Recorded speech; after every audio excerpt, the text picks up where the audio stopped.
So students, let's start 17th paragraph. Okay, as I went upstairs and knocked on the brown door after breakfast, I did not even feel frightened of the matron. Matron mean here, who is matron?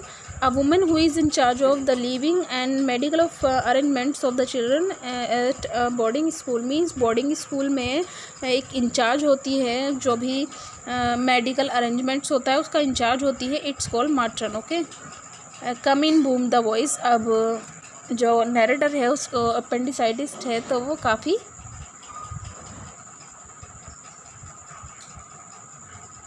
उसको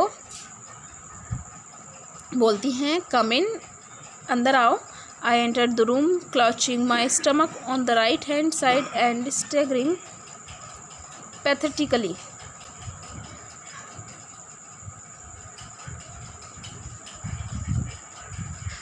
mean वो अब उसको नाटक करना होता है, तो वो अपने स्टमक को पकड़ करके, and pathetically mean here in a way that make a person pity him. Mean किसी को भी उस पर दया आ जाए, ऐसी वो अपनी ऐसी एक कंडीशन बनाता है.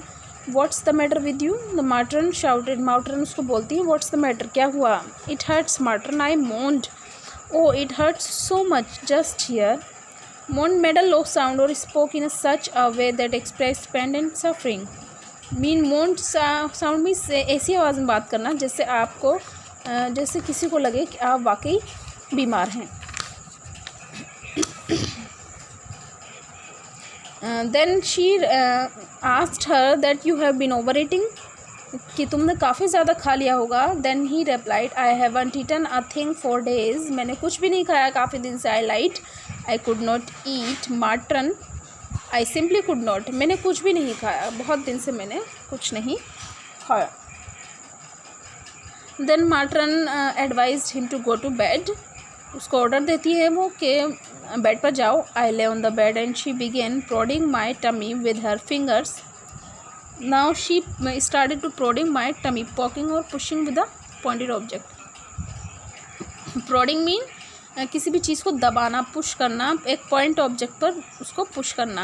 वो मेरी टमी को पुश करती हैं अपनी फिंगर से. I was watching her carefully and when she hit what I guessed was the appendix place, I let out a cry that rattled the window panes. Oh, oh, oh. Now, the matron, जब माट्रन उसको finger से touch करती है उसकी tummy को, then जब वो appendix place पर आती हैं तो वो वहाँ पर उसको क्राई करने लगता है. I cried out, don't matron don't. Then I slipped in the clincher. I have been sick all morning, I moaned, and now there is nothing left to be sick with, but I still feel sick. उनको बोलता है कि मैं काफ़ी बीमार हूँ बहुत दिन से. This was the right move. I saw her hesitate. Stay where you are, she said, and walked quickly from the room. She had had a nurse's training and she did not want a ruptured appendix on her hands. Rupture mean broken or burst. Mean she was thinking, the matron was thinking that the appendix जो है वो bast हो गया है पेट में, tummy में. And she is refusing to treat him. वो सोचती हैं उसका जो अपेंडिक्स है वो इंटेस्टाइन जो है वो वहाँ बस्ट हो गया है. Within an hour the doctor arrived and he went through the same prodding and poking, and I did my yapping at what I thought were the proper times. Then he put a thermometer in my mouth. Then doctor came after an hour. Doctor came, doctor आते हैं और वो उसको check करते हैं. फिर से वो वही रिपीट करता है जो उसने मास्टरन के साथ किया था. But when the doctor put a thermometer in his mouth, he said, it reads normal, let me feel your stomach once more. Then he said कि आप नॉर्मल लगते हैं बट मुझे अपना स्टमक फिर से चेक करने दो. Okay. Then he I screamed when he touched the vital spot.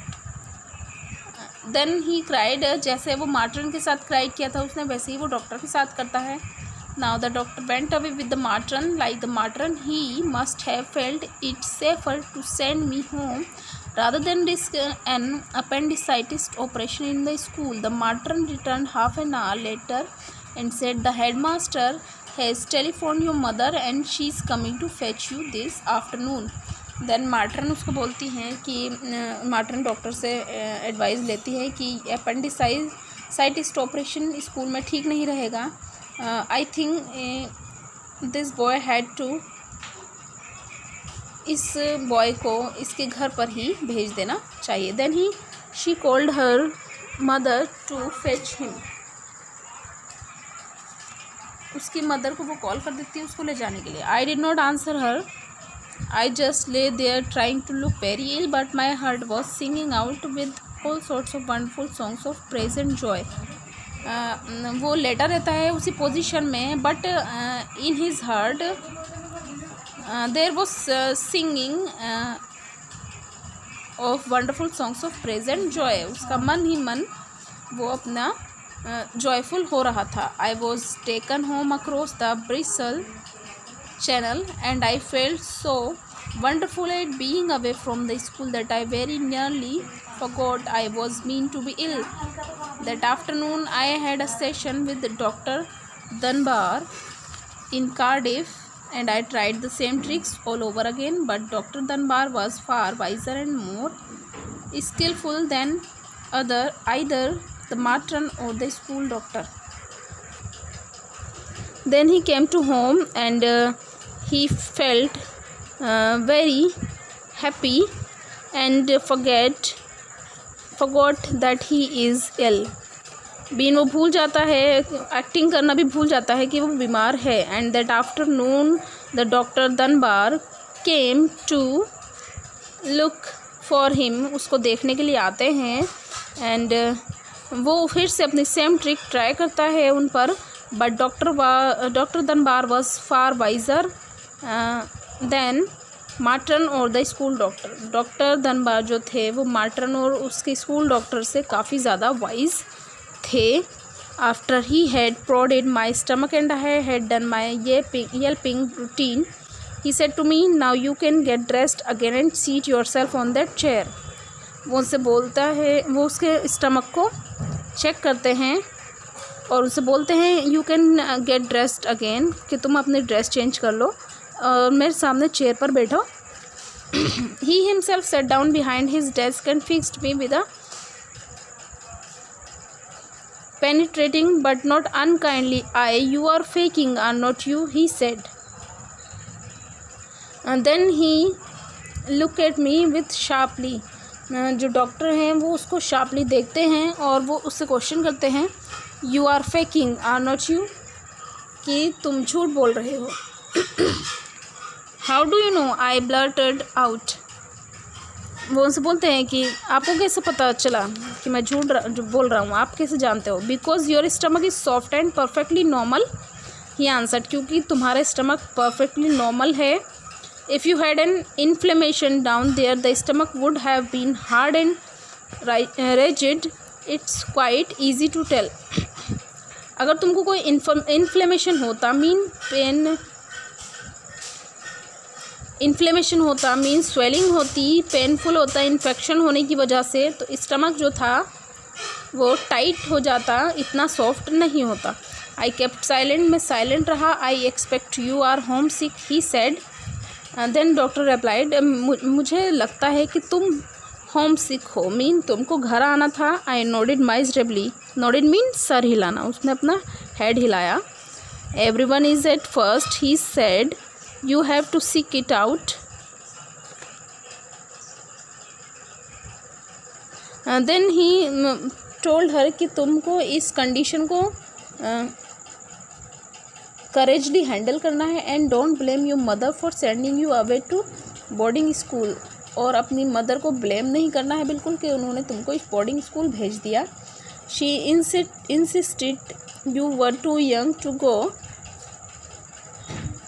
but it was I who persuaded her it was that the right thing to do. वो तो उनको लगता था कि तुम अभी काफ़ी छोटे हो बोर्डिंग स्कूल भेजने के लिए, बट मैंने ही उनको रिक्वेस्ट किया था तुमको वहाँ भेजने के लिए. Life is tough and the sooner you learn how to cope with it the better for you. वो उसको बताते हैं कि लाइफ टफ है और जल्द ही तुम्हें ये रियलाइज़ हो जाएगा. What will you tell the school? I asked him trembling. Then जो बॉय नरेटर है वो डॉक्टर से क्वेश्चन करता है कि आप स्कूल में क्या कहोगे मेरे लिए. I'll say you had a very severe infection of the stomach which I am curing with pills. मैं कहूँगा कि तुमको एक सीवर इन्फेक्शन हो गया स्टमक में जिसकी मैं क्योर कर रहा हूँ. ही आंसर्स स्माइलिंग, और वो स्माइली आंसर देता है उसको. It will mean that you must stay home for 3 more days. उसको बोलता है कि इसका मीनिंग है कि तुम 3 more days 3 दिन तक यहाँ रह सकते हो, अपने घर रह सकते हो. But promise me you would not try anything, you will not try anything like this again. Your mother has enough on your hands without having to rush over to fetch you out of school. वो उसको बोलते हैं कि मुझसे promise करो कि आप कभी ऐसा दोबारा नहीं करोगे, एंड क्योंकि आपकी मदर को और भी बहुत से काम हैं आपको स्कूल से लाने के अलावा. Then the narrator promise to doctor. I promise, I said, मैंने कहा, I'll never do it again, मैं ऐसा कभी नहीं करूँगा.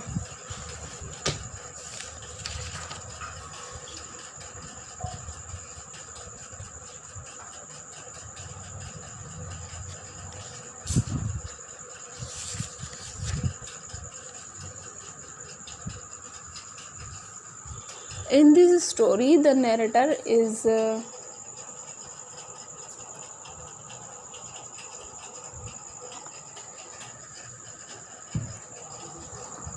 reminding his funny incident of his life, and he want to advise to make fun after reminding the funny incidents of your life. Okay students, I hope you all have understood this story. Now do all the hard words, and I have explained all the hard words. Okay, if you have